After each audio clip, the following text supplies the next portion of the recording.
और इस वक्त की बड़ी खबर के साथ हम शुरुआत कर रहे हैं। जंग के बीच में इजराइल का गाजा पे प्रहार है। आईडीएफ ने गाजा पट्टी के बरामद के लिए हथियार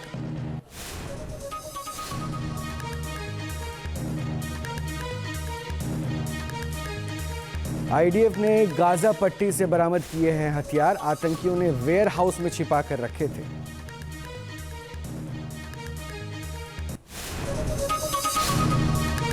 वहीं बेत आवा में ईरान का बहुत बड़ा हमला हुआ है। ईरानी हमले को लेकर इजराइल का बयान आया है। ईरान ने क्लस्टर मिसाइल से हमला किया है।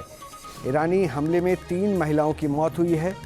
ईरान नागरिक इलाकों में हमला कर रहा है, ये कहना है इजराइल का। नागरिक इलाकों में हमला युद्ध नीति के खिलाफ है।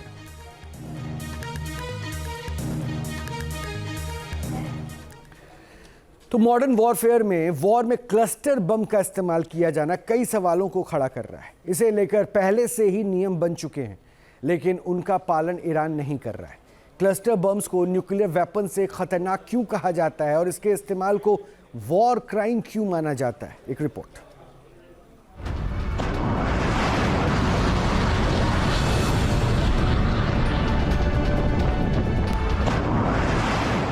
आधी रात को इजराइल के आसमान में रोजाना ऐसा ही नजारा देखने को मिल रहा है। एक मिसाइल आती है और कुछ देर में उसका वॉरहेड ओपन होता है और छोटे छोटे बम तबाही मचाने के लिए आगे बढ़ने लगते हैं। बमों की संख्या इतनी ज्यादा होती है कि उन्हें गिन पाना और कंट्रोल कर पाना लगभग नामुमकिन हो जाता है। कुछ ही सेकंड में कई बम अलग अलग इलाकों में जाकर फटते हैं और तबाही का सबब बन जाते हैं। अमेरिका के साथ मिलकर ईरान के खिलाफ जंग छेड़ने के बाद इजराइल इन दिनों बेहद मुश्किल दौर से गुजर रहा है, क्योंकि IRGC की मिसाइलें इन दिनों एक साथ सैकड़ों बम बरसा रही हैं। तेल अवीव के लोग खौफ के साए में हैं। IDF की टेंशन बढ़ी हुई है और एयर डिफेंस सिस्टम धुआं हो चुका है।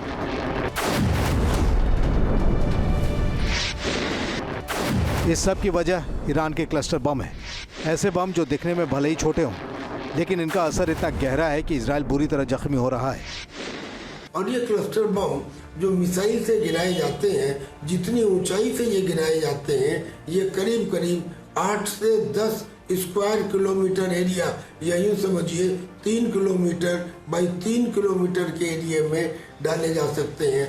फिर इनके अंदर डिलेड फ्यूज भी हो सकते हैं, यानी कि एक बम अब फट गया जिसमें डिलेड फ्यूज है, वो थोड़ी देर बाद फटा, और फिर इनके एक्सप्लोशन की इंटेंसिटी अलग अलग भी हो सकती है। एक 2 किलो का है, एक 5 किलो का है, यानी कि ये एरिया के अंदर एक इस तरह का नुकसान तो पहुंचाते ही हैं, ये भय भी क्रिएट कर देते हैं।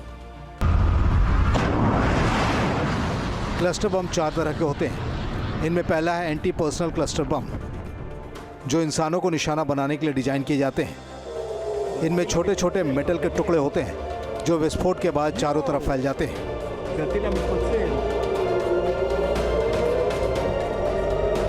एक क्लस्टर बम ऐसा भी है जो बख्तरबंद गाड़ियों और टैंकों को नष्ट करने के लिए बनाया जाता है। इसमें मोटी परत वाली मेटल को भेदने की क्षमता होती है। मॉडर्न वॉरफेयर में कंबाइंड इफेक्ट क्लस्टर बम भी काफी अहम है। इसका इस्तेमाल गाड़ियों और लोगों दोनों तरह के टारगेट्स को नुकसान पहुंचाने के लिए किया जाता है।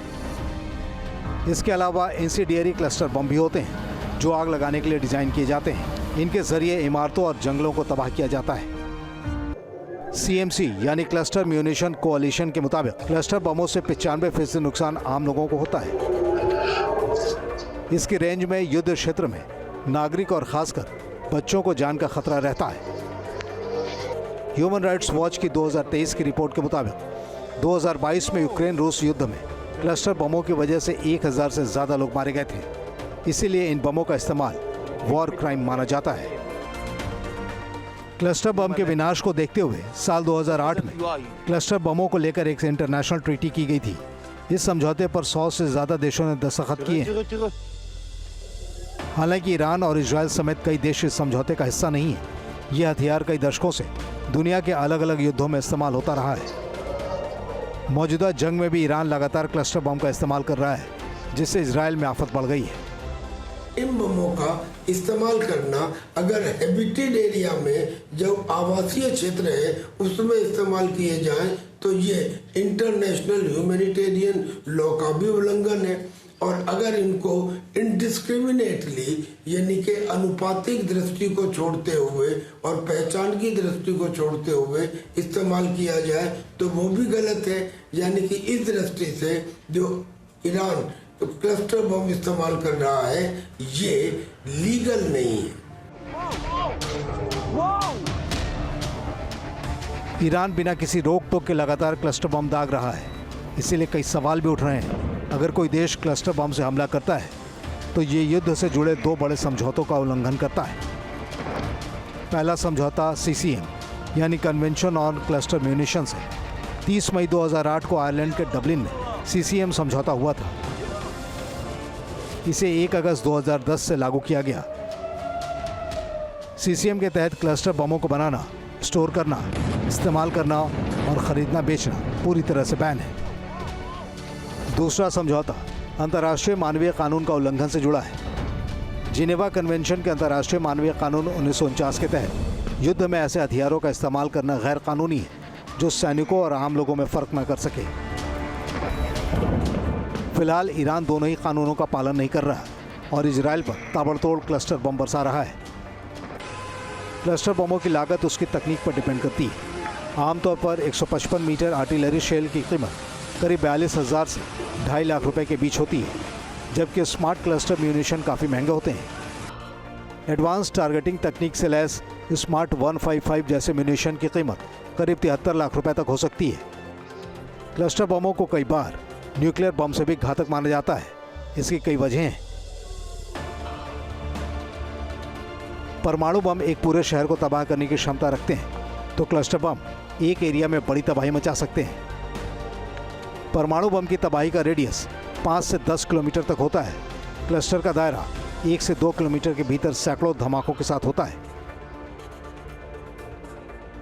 परमाणु बम का यूज हिरोशिमा और नागासाकी में ही किया गया है, लेकिन क्लस्टर बम का इस्तेमाल लगातार हो रहा है।